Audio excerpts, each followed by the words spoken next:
कुछ ऐसे हुआ हो कि गाड़ी में किसी ने रोका, आपने जो निस्वार्थ भाव से गाड़ी को रोका और सामने वाले ने गन निकाली M9 और आपके कनपट्टी पे रखी और कहा कि चल अब मुझे गाड़ी भी दे दे और सब कुछ मेरे को दे दे। तो अब क्या हो रहा है वहाँ पर, आपका पास्ट एक्सपीरियंस इतना बुरा है कि आप आगे गाड़ी रोकेंगे भी नहीं। पेरेंट्स हैं जो आपको निस्वार्थ प्रेम करते हैं, जो अनकंडीशनल लव हम कह सकते हैं। अब क्या आपने कभी किसी की अनकंडीशनल लव किया है? आपकी बल आप उसके साथ रिलेशनशिप बनाना चाहते हैं क्योंकि वो इंटेलिजेंट ज़्यादा है, या आपके असाइनमेंट से मदद करे, आपके एग्जाम में मदद करे, हो सकता है आप सेक्सुअल इंटीमेट होना चाहते हैं, उनके अंडर काफ़ी पैसे वाला हो कि आप वो मुझे फाइनेंशियली हेल्प करेगा, या उसके पेरेंट्स है जो वो कोई मंत्री हों, वो मुझे जॉब दिलाने में मदद कर देगा। हेलो एवरीवन, कैसे हैं आप सभी? आई होप आप सभी हेल्दी होंगे, हैप्पी होंगे। तो अब तक हमने कवर कर लिए हैं लेसन 5 तक हमने जो कवर कर चुके हैं। बुक्स की बात करूं तो मैं MPC 001, 002, 003 हम कवर कर चुके हैं, और इस वीडियो में हम है जो MPC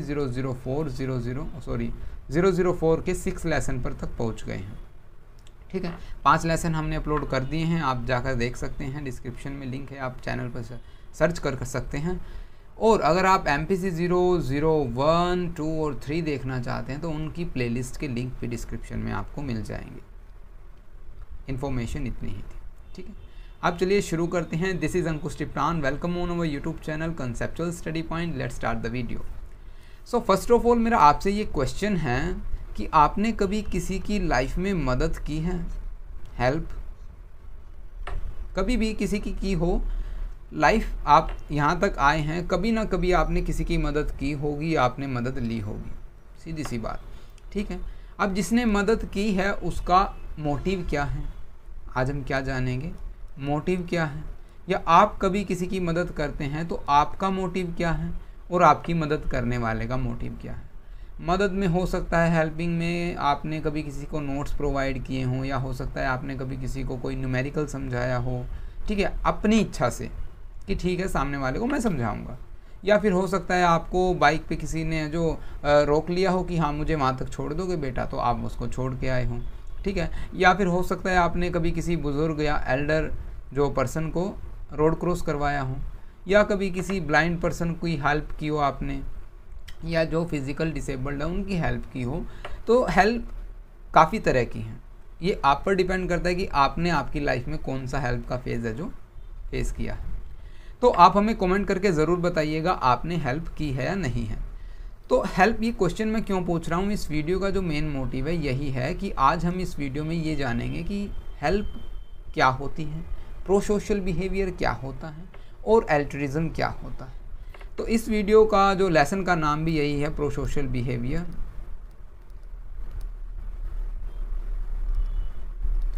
और फैक्टर अफेक्टिंग, जो फैक्टर्स किसी को हेल्प करने के लिए मजबूर करते हैं उन फैक्टर्स को हम डिस्कस करेंगे, और जो फैक्टर्स हम कह सकते हैं मजबूर के साथ साथ जो फैक्टर्स अफेक्ट करते हैं कि हम किसी की हेल्प करेंगे या ना करेंगे।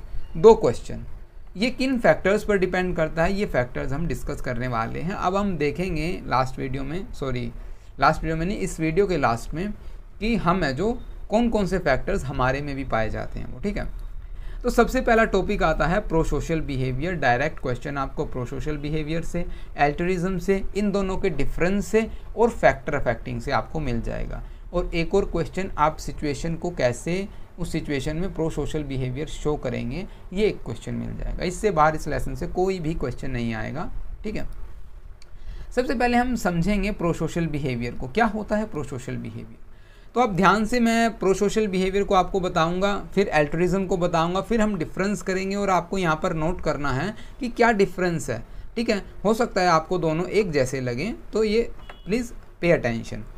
सो prosocial behaviour refer to any voluntary actions, कोई भी वॉलेंट्री जिसमें आप खुद अपनी इच्छा से एक्शन करें, बिहेव करें, और आपकी जो अल्टीमेट मोटिव क्या होगा यहाँ पर, benefits of other, help to other. अब आप हेल्प क्यों कर रहे हैं, आपको कौन सा फोर्स है जो आपको फोर्स कर रहा है। ठीक है, तो वो डिपेंड करता है कि आप पर, क्या आप एम्पैथी शो कर रहे हैं सामने वाले के प्रति, या कंपैशन, या आपको रिस्पॉन्सिबिलिटी महसूस हो रही है कि ये मेरी रिस्पॉन्सिबिलिटी बनती है कि मैं उसकी हेल्प करूं। ठीक है, या हो सकता है आप है जो दूसरों का अच्छा भला चाहते हों। ठीक है, आपको रियलिटी में उनकी चिंता हो, या आपके सोशल नॉर्म्स ही कुछ ऐसे हैं, जैसे कि कुछ एक पर्टिकुलर सोसाइटी में क्या होता है कि हमें बड़ों का आदर करना है, उनका सम्मान करना है, उनकी मदद करनी है, अगर कोई तकलीफ़ में है तो हमें उनकी मदद करनी है। ये सोशल नॉर्म्स होते हैं कई सोसाइटीज़ में, ठीक है। या फिर रेसिप्रोसिटी, जैसा कि मैंने बताया था, कॉस्ट एंड बेनिफिट आप देख रहे हैं या पर्सनल सेटिस्फेक्शन के लिए कर रहे हैं। ये सभी आपको है जो फोर्स करती हैं कि आप किसी की मदद करें। कौन कौन सी चीज़ें हो गई यहाँ पर? Wellbeing, social norms, reciprocity, personal satisfaction, sense of responsibility, empathy and compassions. ये सभी फोर्सेस हैं जो आपको ये कहेंगे कि जाओ तुम इनकी मदद करो। अब आपके ऊपर डिपेंड है आप में से किस फोर्स के आप है जो क्या किस फोर्स के अंतर्गत आपने जो किसी की हेल्प की है, ठीक है। तो प्रो सोशल बिहेवियर यहाँ पर हो गया क्लियर हो गया आपको। अब चलते हैं हम डायरेक्ट एल्ट्रुइज्म पर। कैरेक्टरिस्टिक्स में कुछ खास नहीं है, कैरेक्टरिस्टिक्स यही है कि आप वॉलेंट्रीनेस, अपनी इच्छा से काम करते हैं। हमारा अल्टीमेट मोटिव क्या होता है? सामने वाले को मदद करना, उसका बेनिफिट करना। एम्पैथी एंड कंपैशन, या तो आप सामने वाले के पॉइंट ऑफ व्यू को समझते हैं, उसके दर्द को समझते हैं, ठीक है, या फिर आपको है जो उन पर दया आ गई, ठीक है। तो ये जो कैरेक्टरिस्टिक्स है प्रो सोशल बिहेवियर के। अब एल्ट्रुइज्म पर चलते हैं। एल्ट्रुइज्म इज ए सेल्फलेस, पहला पॉइंट काफ़ी इंपॉर्टेंट है, is a selfless and voluntary behaviour. Pro social behaviour में क्या था? सिर्फ वॉलेंट्री बिहेवियर और एक्शंस जो आप करते हैं, ठीक है। यहाँ पर क्या है? सेल्फलेस और actions that is motivated by genuine concern, जो कि यहाँ पर कौन सा फोर्स काम करता है? रियलिटी में हमें किसी की चिंता है, वेलबींग, वेलफेयर, ये सभी काम बिना किसी एक्सपेक्टेशंस के। यहाँ पर ये मेन लाइन है, without any kind of expectations, without any kind of personal gains, reward, benefit in return. हम कुछ भी नहीं चाहते कि हमें सामने वाला कुछ आदर सम्मान या कुछ भी हमें प्रेज करे या हमारी पर्सनैलिटी को जो एनहांस करने में मदद करे। हम कुछ भी नहीं चाहते, हम सिर्फ उनकी मदद करते हैं, दैट्स इट, और बात खत्म, काम खत्म, है ना। तो अब देखिए डिफरेंस आपको समझ में आया? नहीं आया तो एक पॉइंट और समझिए। यहाँ पर जो हेल्प करता है ना, उसकी प्रायोरिटाइज क्या होती है? Need and interest of others over their own. खुद की कंपैरिजन में वो दूसरों के बारे में सोचता है। प्रो सोशल बिहेवियर में ऐसा तो कुछ नहीं देखने को मिला, है ना। अब आप ये सोचिए, जो आपने हेल्प की वो किस एल्ट्रुइज्म था या प्रो सोशल बिहेवियर था? आपने कौन सा बिहेवियर शो किया? सोचिए ज़रा, सोचिए। ये मोरल वैल्यूज़ पर डिपेंड हो सकता है, एम्पैथी पर डिपेंड हो सकता है, कंपैशन पर डिपेंड हो सकता है, ठीक है। अब यहाँ पर के जो की कैरेक्टरिस्टिक्स हैं ये इंपॉर्टेंट है, क्योंकि इनको ना हम डिफरेंसेस में काफ़ी अच्छे तरीके से समझ पाएंगे अगर हमें अब कॉन्सेप्ट क्लियर हो जाता है तो। सेल्फलेसनेस, यहाँ पर हमारा कोई भी सेल्फिश मोटिव नहीं होता। हम कुछ नहीं चाहते सामने वाले से कि हमें वो कुछ रिटर्न में दे या हमारी प्रेज़ ही कर दे एटलीस्ट, कि यार तुमने मेरा भला कर दिया तो तुम्हारा धन्यवाद हो। हम थैंक यू भी जो एक्सपेक्ट नहीं करते कि वो सामने वाला में थैंक्स कहे, ठीक है। लैक ऑफ एक्सपेक्टेशन बिल्कुल कम होती ही नहीं लगभग। एम्पैथी एंड कंपैशन, ये पॉइंट दोनों में सेम है ना। तो अब डिफरेंस देखते हैं क्या होता है। डिफरेंस एग्जाम्पल हमने किया था, डोनेटिंग मनी और गुड टू चैरिटेबल ऑर्गेनाइजेशन। ये एग्जाम्पल आप ध्यान रख लीजिए, इन दोनों एग्जाम्पल से आपके दोनों डिफरेंस है जो क्लियर हो जाएंगे। इनमें डिफरेंस क्या है? Donating a kidney to a stranger to save their life. अब यहाँ पर मैंने सिर्फ क्या किया? डेफिनेशन पढ़ दी, आपको एक एग्जाम्पल दे दिया और आपको समझाने की कोशिश की। लेकिन अब असल मुद्दा आता है अब, जहाँ पर आपको तीनों को कंपेयर करना है। क्या? पहला हेल्पिंग बिहेवियर क्या होता है, एल्ट्रुइज्म क्या होता है, और प्रो सोशल बिहेवियर क्या होता है। देखिए डेफिनेशन से शुरू करते हैं। हेल्पिंग बिहेवियर क्या होता है? जब हम किसी की हेल्प करते हैं, किसी को असिस्ट करते हैं जब किसी को ज़रूरत हो।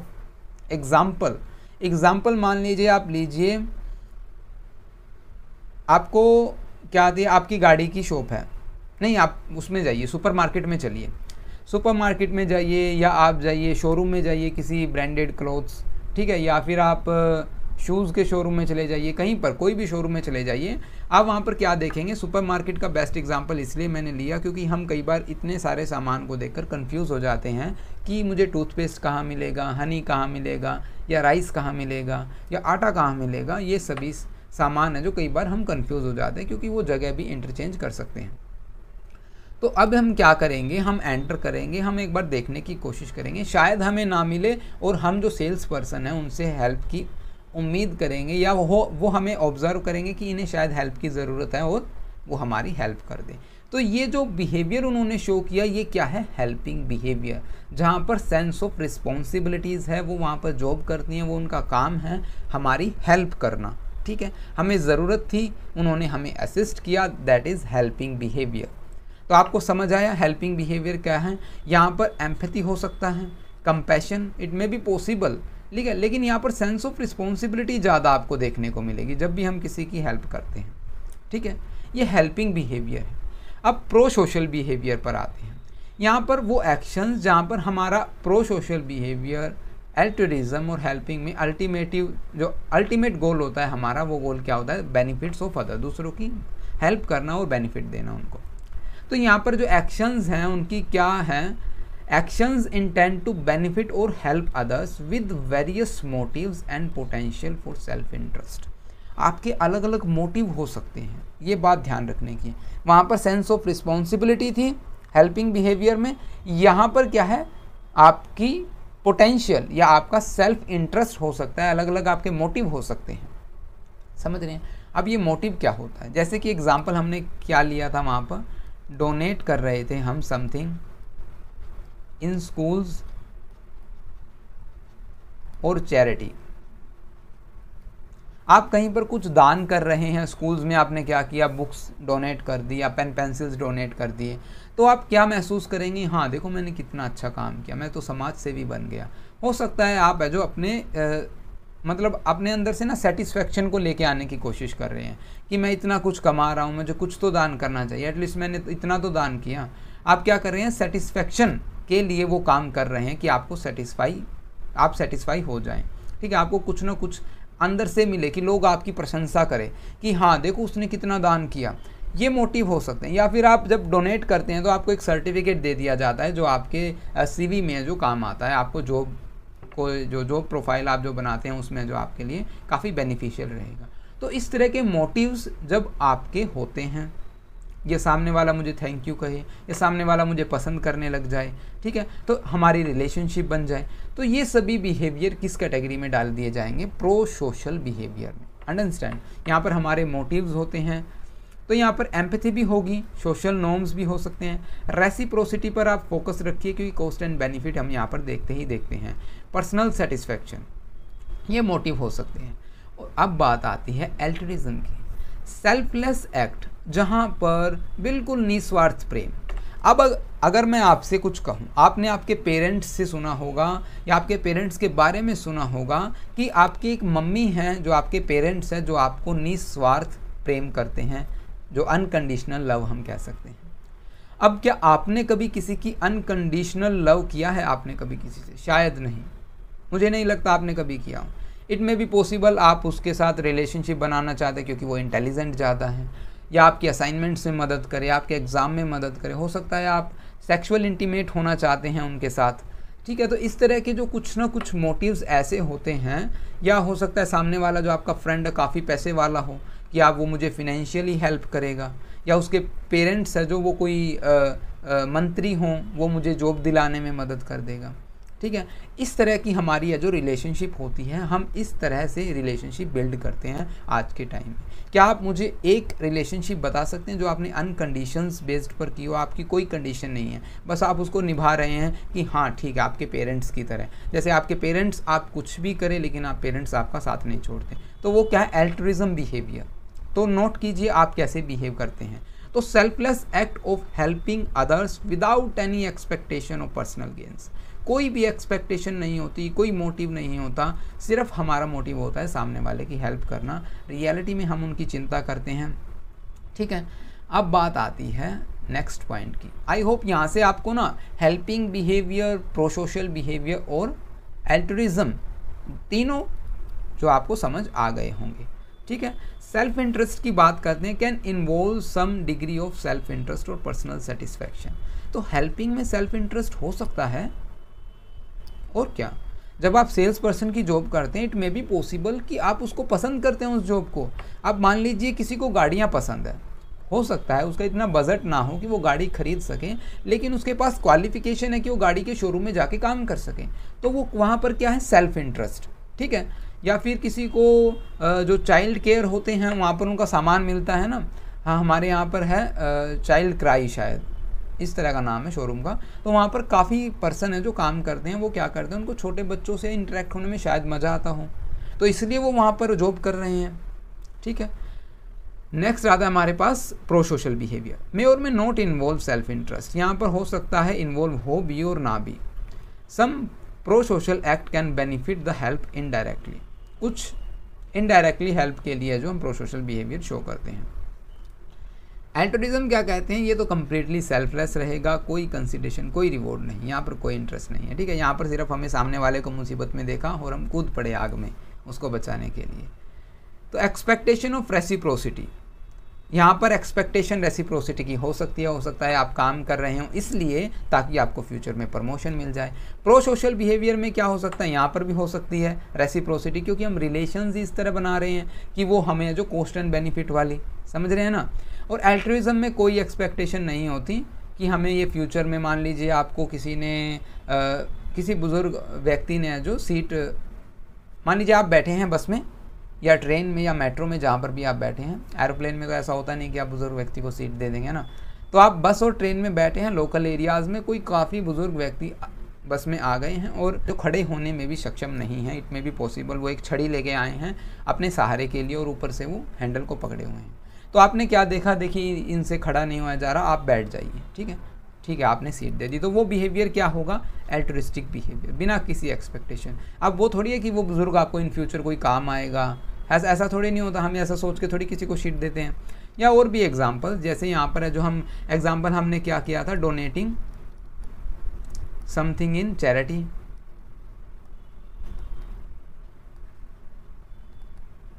चैरिटी और स्कूल्स हम कह सकते हैं। यहाँ पर हमने एग्जांपल लिया था किडनी डोनेट कर रहा है कोई व्यक्ति, अब किडनी डोनेट कर रहा है, मान लीजिए आप में से कोई किडनी डोनेट कर रहा है, तो आप क्यों किडनी डोनेट करें, क्योंकि आपको रियल में क्या है, किसी के बारे में चिंता है कि वो भी इस तरह की दिक्कत से जूझ रहा होगा, तो मुझे उसकी हेल्प करनी चाहिए, सिंपली, और कुछ नहीं है। यहाँ पर आप एम्पैथी शो कर रहे हैं, ठीक है, आपको शायद उसको देख कर है जो आपको क्या लगे कि अरे यार उसको ज़्यादा ज़रूरत है, मैं किडनी के सहारे चला लूँगा काम, उसको भी ये किडनी मिल जाएगी, तो इट में भी पॉसिबल। तो ये बिहेवियर क्या है, एल्ट्रुइस्टिक बिहेवियर। तो अब हम चलते हैं नेक्स्ट, हमारा बायस्टैंडर इफेक्ट। इस पर भी क्वेश्चन बन सकता है, मैंने शुरुआत में इसको बताना भूल गया था क्योंकि ये बायस्टैंडर इफेक्ट मैंने ध्यान ही नहीं किया है ना। तो बायस्टैंडर इफेक्ट क्या होता है, आमतौर पर आपने भी कभी देखा होगा कि मान लीजिए 4 बच्चे आते हैं, किसी एक लड़के को चाकू से गोदकर हत्या कर देते हैं और पब्लिक देखती रह जाती है। या आपने कभी ऐसा कुछ देखा हो कि एक भीड़ में कुछ बच्चे आएंगे और क्या करेंगे, एक बच्चे को या 2 या 3 बच्चे, ग्रुप में जो लड़ाइयाँ होती हैं, 1 या 2 को जब हम पीटता है कोई, तो थप्पड़ों से या फिर मान लीजिए डंडा या लाठी से है जो क्या करते हैं, उनको लड़ाई होना शुरू हो जाती है और कोई भी बचाने की कोशिश नहीं करता। तो आपने कभी सोचा ऐसा क्यों होता है? या कभी कोई 2 लेडीज़ लड़ाई कर रही हैं, ठीक है, उनको कोई लड़ाई छुड़वाता नहीं, बल्कि आजकल तो वीडियो बनाना शुरू कर देते हैं। तो ऐसा क्यों होता है? बायस्टैंडर इफेक्ट ये डिफाइन कर देगा आज आपको, ये इफेक्ट है जो समझा देगा। इसका नाम क्या है, बायस्टैंडर इफेक्ट। जो लोग साइड में खड़े हैं, बायस्टैंडर्स, उनका इफेक्ट है जो कैसे हमारे सोसाइटी पर पड़ता है। तो ये क्या है, साइकोलॉजी का फिनोमिना है जहाँ पर हम क्या करते हैं, individual are less likely to offer help or intervene in an emergency situation when other people are present. People see that there are lot of people, so we did not need to help someone. वो ऐसा behave करते हैं कि यहाँ पर काफ़ी सारे लोग हैं तो मुझे हेल्प करने की ज़रूरत क्या है। तो यहाँ पर 2 मेन इफेक्ट इस बायस्टैंडर इफेक्ट के आते हैं। पहला क्या होगा कि काफ़ी सारे लोग हैं, मुझे हेल्प करने की ज़रूरत ही क्या है, तो डिफ्यूज़न ऑफ रिस्पॉन्सिबिलिटी, हम अपनी रिस्पॉन्सिबिलिटी को खो देते हैं। सेकेंड चीज क्या आती है हमारे पास, सोशल इन्फ्लुएंस। सोशल इन्फ्लुएंस क्या होता है, हमने कॉन्फॉर्मिटी को पढ़ा था। कॉन्फॉर्मिटी में क्या होता है कि हम इसलिए बिहेव करते हैं ताकि हम उस सोसाइटी में एडजस्ट हो सके, फिट हो सके। अब at that time, in that emergency case, हम क्या करते हैं, इमरजेंसी सिचुएशन में हम बिहेव करते नहीं क्योंकि कोई बिहेव नहीं कर रहा, समझ रहे हैं, हम कॉन्फॉर्मिटी शो कर रहे हैं वहाँ पर कि कोई बिहेव कर ही नहीं रहा, कोई एक्शन कर ही नहीं रहा, कोई हेल्प कर ही नहीं रहा, तो हम भी क्या करेंगे, हम भी कुछ नहीं करेंगे है ना। तो ये क्या है, सोशल इन्फ्लुएंस। हम कॉन्फॉर्मिटी शो करते हैं ताकि हम उन भीड़ से अलग ना हो। तो यहाँ पर दो चीज़ें कितनी इंपॉर्टेंट है ना। तो चलिए थियरी को पढ़ते हैं, मैंने आपको समझाया। The presence of a large number of bystander often lead to diffusion of responsibilities. हम अपनी रिस्पॉन्सिबिलिटीज़ को खो देते हैं। इंडिविजुअल, कोई भी एक व्यक्ति एज्यूम करता है कि someone else will take actions, कोई और ही एक्शन लेगा, मुझे ज़रूरत क्या, इतने सारे लोग हैं यार यहाँ पर। तो वहाँ पर क्या होता है, सामने वाले को मदद नहीं मिल पाती। Diffusion of responsibility in a group of bystander, each person में फील लेस पर्सनली रिस्पॉन्सिबल। वो समझता ही नहीं कि उसकी जिम्मेदारी है, वो ये सोचेगा कि सभी की जिम्मेदारी है, मेरी अकेले की थोड़ी है, मैं क्यों उसमें प्रॉब्लम में पड़ूं, है ना। तो इसलिए वो एक्शन नहीं लेता और सामने वाले को मदद नहीं मिलती। सोशल इन्फ्लुएंस मैंने बताया कैसे हम जो कॉन्फॉर्मिटी शो करते हैं, है ना, कि कोई एक्शन नहीं कर रहा तो मुझे भी करने की ज़रूरत नहीं है। तो अब आपने ये सोचने की तो कोशिश कर कि आपको करनी चाहिए कि ये कॉन्सेप्ट दिया किसने और किस वजह से दिया। तो ये साइकोलॉजिस्ट जॉन डार्ले और बी ब्लैटने ने लेट 1960s में दिया। उन्होंने कौन से केस की स्टडी की ये भी मैं आपको बताता हूँ, इंटरेस्टिंग केस है। किटी जेनोवेस हैं, इनकी है जो कत्ल कर दिया जाता है, मर्डर कर दिया जाता है ऑन रोड और लोग उनको देखते रह जाते हैं। तो इस बिहेवियर को स्टडी करने के बाद बी ब्लैटने और जॉन डार्ले ने जो ये स्टडी जो ये इफेक्ट दिया कि बायस्टैंडर इफेक्ट की वजह से लोगों ने एक्ट नहीं किया और हेल्प नहीं की। और ये तो आजकल तो काफ़ी नॉर्मल है। अगर कहीं आपको झगड़ा हो रहा है दिखाई दे रहा है तो लोग उनको मतलब आपस में दूर करने की बजाय क्या करेंगे, अपना अपना फ़ोन निकालेंगे और वायरल करने की कोशिश करेंगे। ऐसा नहीं करना चाहिए। हमारी रिस्पॉन्सिबिलिटीज़ हम भूलते जा रहे हैं, सोशल इन्फ्लुएंस में ज़्यादा फंसते जा रहे हैं, सोशल मीडिया के चक्कर में ज़्यादा फंसते जा रहे हैं।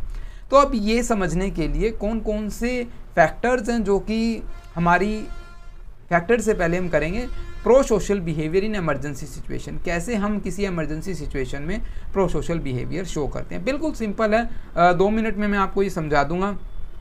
यहाँ पर 5 स्टेप्स हैं ये रिस्पॉन्सिबिलिटी लेने के लिए कि हाँ ये एक इमरजेंसी सिचुएशन और मुझे इसमें हेल्प करनी चाहिए।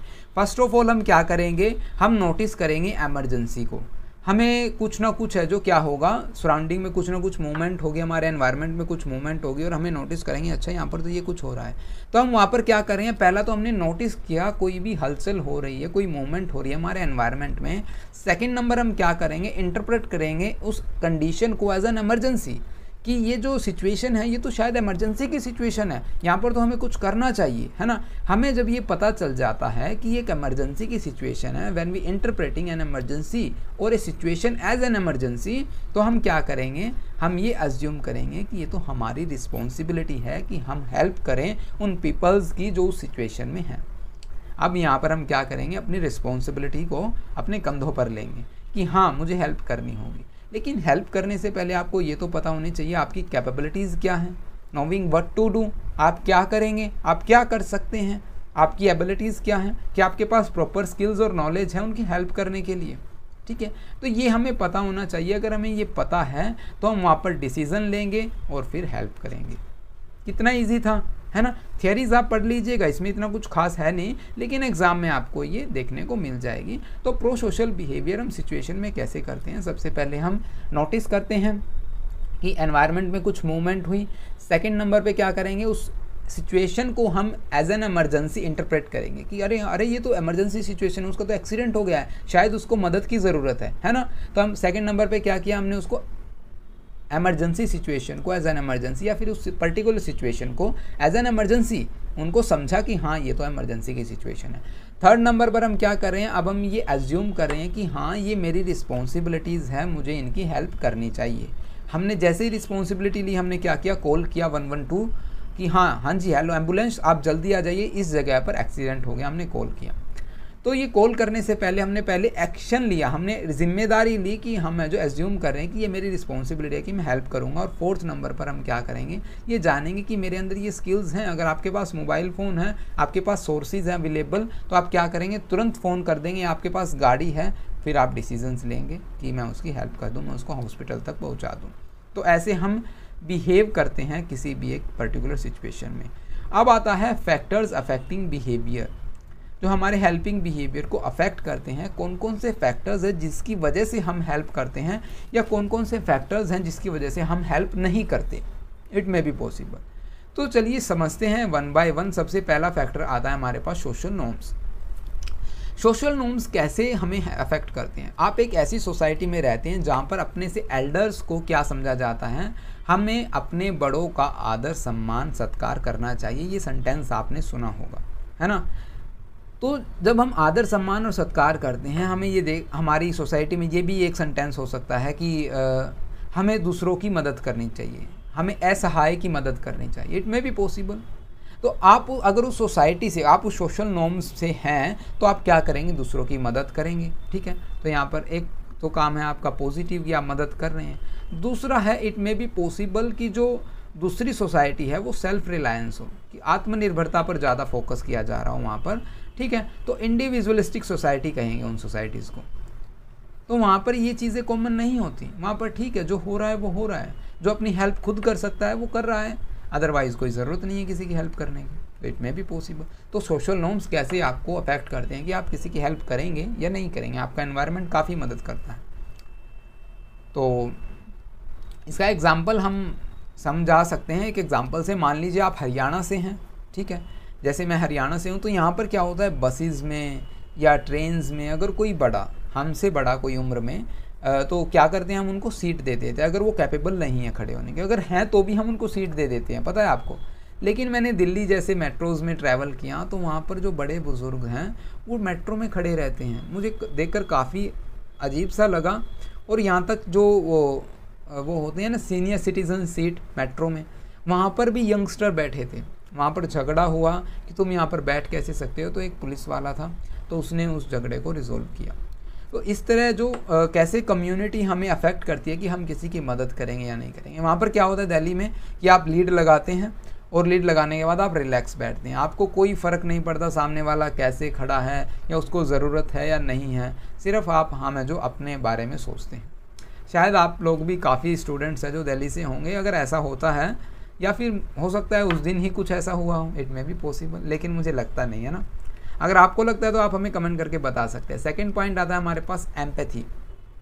एम्पैथी क्या करती है, हम दूसरों के एक्सपीरियंस, जिस कंडीशन से वो गुजर रहे हैं, शायद हम भी कभी उससे गुजरे हैं और हम उसके पॉइंट ऑफ व्यू को समझ सकें, या हम कह सकें हम उसकी साइड, उसके साथ है जो खड़े होकर ये देख सकते हैं, देखो कैसे जो इस प्रॉब्लम को फेस कर रहा है। जैसे कि मान लीजिए वर्कलोड का एग्जांपल काफ़ी अच्छा है। आपका कोई कलीग है, उसको काफ़ी वर्कलोड है और इट में भी पॉसिबल कुछ दिन पहले आपके साथ भी कुछ ऐसा हुआ था, तो आप उसके दर्द को, उसके स्ट्रगल को समझेंगे और उसको है जो ऑफ़र कर सकते हैं कि क्या मैं तुम्हारी मदद करूं। हालांकि मतलब उसके काम में नहीं कर सकते तो आप इमोशनली मदद कर सकते हैं, इमोशनल सपोर्ट कर सकते हैं। तो ये सभी क्या है, एम्पैथी, ठीक है। और नेक्स्ट आता है हमारे पास परसीव्ड नीड्स, कि आपको लग रहा है कि यहाँ पर है जो कंडीशन सीरियस है और यहाँ इनको हेल्प की ज़रूरत है। यू परसीव्ड नीड्स, की आवश्यकता की ज़रूरत है, आपको लगा। जैसे एक्सीडेंट का एग्जांपल लिया हमने, एक्सीडेंट हुआ, सामने वाले का सिर फूट गया और उसमें से ब्लीडिंग हो रही है, तो आपने क्या देखा, अरे अरे बाइक रोको, सामने वाले के साथ एक्सीडेंट हो गया, तो चलिए मुझे लगता है कि मैं इसकी हेल्प कर सकता हूँ, मुझे हॉस्पिटल का भी पता है, मैं इस शहर का हूँ, शायद वो गाड़ी नंबर किसी दूसरे शहर या स्टेट का है, तो चलिए मैं उसकी मदद कर देता हूँ। तो आप क्या करें, यहाँ पर सीवियरिटी को, कंडीशन, सिचुएशन की सीवियरिटी को समझ रहे हैं आप, है जो उस कंडीशन के बारे में आप कंप्लीट एस्टीमेट लगा पा रहे हैं कि हाँ यहाँ पर ज़रूरत की ज़्यादा आवश्यकता है, हेल्प की ज़्यादा ज़रूरत है, जो ये आवश्यकता है। नेक्स्ट आता है हमारे पास पर्सनल वैल्यूज़ एंड बिलीव्स। अब पर्सनल वैल्यूज़ एंड बिलीव भी काफ़ी योगदान देते हैं कि हम है जो किसी की हेल्प करेंगे या नहीं करेंगे। तो ऐसी बात, जैसे मैंने अभी दिल्ली का एग्जांपल लिया, वहाँ पर ऐसा नहीं है कि सभी लोग ही ऐसे हैं, लेकिन हम ये कह सकते हैं मोस्ट प्रोबेबली एक दूसरे को देखकर ये कॉन्फॉर्मिटी शो करते हैं कि हम भी ऐसे ही हैं। कॉन्फर्मिटी यहाँ पर है जो रीज़न हो सकता है दिल्ली के लोगों में इस तरह का बिहेव शो करने में। लेकिन कुछ लोग ऐसे भी होंगे जिनके जो वैल्यूज़, पर्सनल वैल्यूज़ और बिलीव्स ऐसे होंगे कि नहीं, हमें मदद करनी चाहिए, है ना। इट में भी पॉसिबल कि वो जो पुलिस वाला है वो है जो इसी वजह से उनकी मदद की हो, इट में भी पॉसिबल। या हो सकता है कि उसकी रिस्पॉन्सिबिलिटी है कि वो जॉब कर रहा है पुलिस वाला, तो उसको झगड़े रिजॉल्व करने होंगे, इट मे बी पॉसिबल। तो पर्सनल वैल्यूज़ एंड बिलीव भी काफ़ी मदद करती हैं किसी के बिहेवियर को, हेल्पिंग बिहेवियर को शो करने में और ना करने में। नेक्स्ट आता है हमारा मूड एंड इमोशनल स्टेट। अब इसका एग्जांपल मैं दूं, मान लीजिए जैसे कि आप जॉब इंटरव्यू के लिए गए, ठीक है, और आपका इंटरव्यू में सिलेक्शन हो जाता है, और जब आप आ रहे हैं, मान लीजिए आप ऑटो से उतरे हैं, आपका घर कुछ दूरी पर है और आप चल रहे हैं, बस आप कुछ हैं, फाइल को हवा में घुमा रहे हैं, है ना, और बस एक्साइटमेंट में उछलते हुए आ रहे हैं, अचानक से कोई गिर जाता है बच्चा, आप भाग कर उसे उठाते हैं। तो मूड एंड इमोशनल स्टेट्स भी डिपेंड करता है कि आप किसी की हेल्प करेंगे या नहीं करेंगे। या कोई रिक्शे वाला सामान लेके जा रहा है, वो काफ़ी हिम्मत करके या ज़ोर लगा रहा है कि मैं इसको, है ना, थोड़ा इस जो हाइट पर चढ़ा सकूं। आपने देखा आप खुश हैं तो आपने उसको भी धक्का लगा दिया, जैसे मूवीज़ में होता है, खुशी खुशी में पता नहीं हम क्या कर देते हैं ना। तो ये मूड एंड इमोशनल स्टेट है जो ये भी हेल्प करते हैं कि हम किसी की हेल्प करेंगे या नहीं करेंगे ये समझने में। नेक्स्ट आता है हमारे पास रिलेशनशिप। सामने वाले के साथ आपकी रिलेशनशिप क्या है ये भी मैटर करती है। अब आपकी फैमिली में से कोई होगा तो ऑब्वियस है आप उसकी हेल्प तो ज़रूर करेंगे, लेकिन यही कोई आप मान लीजिए रोड से जा रहे हैं, आपको किसी ने जो गाड़ी रुकवाई कि प्लीज़ आप मुझे लिफ्ट दे दीजिए। इट में भी पॉसिबल आप उसे जानते ना और आप ये सोचें मैं तो तुम्हें जानता नहीं और जो मैं तुम्हें लिफ्ट नहीं दे सकता, ठीक है। तो यहाँ पर रिलेशनशिप मैटर करती है कि अगर आपका वो कोई क्लोज फ्रेंड है या आपकी कोई फैमिली से है तो आप तुरंत गाड़ी रोकेंगे, देख के उसको हाथ देने की ज़रूरत नहीं कि आप प्लीज़ मुझे रोक लीजिए, ठीक है। तो वो क्या करेगा, गाड़ी को रोकेगा और जो मदद करेगा। बायस्टैंडर इफेक्ट। अब बायस्टैंडर इफेक्ट अब देखिए जैसे क्या होगा, नंबर ऑफ बायस्टैंडर्स, वहाँ पर नंबर ऑफ पीपल्स अगर ज़्यादा होंगे तो इट मे बी पॉसिबल हमारी जो रिस्पॉन्सिबिलिटी का डिफ्यूज़न पक्का है। अगर वहाँ पर कम हैं बायस्टैंडर्स, वहाँ पर लोग कम हैं, तो इट मे बी पॉसिबल कि हम जो हेल्पिंग बिहेवियर शो करते हैं। बायस्टैंडर इफेक्ट, दैट्स इट, बिल्कुल सिंपल, है ना। अब बात आती है पर्सनल रिसोर्सेज। अब हम किसी की हेल्प कब कर सकते हैं। एक सेंटेंस है कि आप दान कब करते हैं।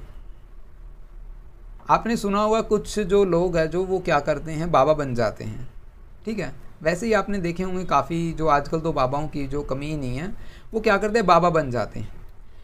और कुछ बाबा आपने ऐसे भी देखे होंगे या संत महात्मा कुछ ऐसे देखे होंगे जिन्होंने पहले काफ़ी अचीवमेंट्स किया, बीटेक, मतलब अचीवमेंट्स उनकी नज़रिए में। मैंने काफ़ी जो वो देखे मॉन्क देखे हैं जो कि इंग्लिश में बात करते हैं, काफ़ी उनके पास एजुकेशनल डिग्रीज़ हैं, एक्सपीरियंस है, पीएचडी किए हुए भी मॉन्क्स बने हुए हैं।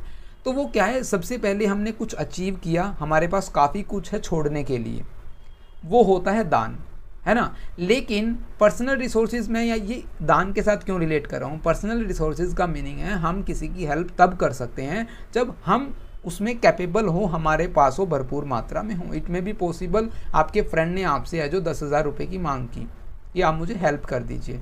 तो अब अगर आपके पास हैं, आपके पास 1 लाख रुपए हैं तो आप आराम से दे दोगे। अगर आप किसी को हॉस्पिटल छोड़ना चाहते हैं एक्सीडेंट के टाइम पर, ऐसा थोड़ी है कि आप उसको कंधे पे डालोगे और भाग जाओगे हॉस्पिटल की तरफ, तो उससे तो ज़्यादा प्रॉब्लम बढ़ जाएगी।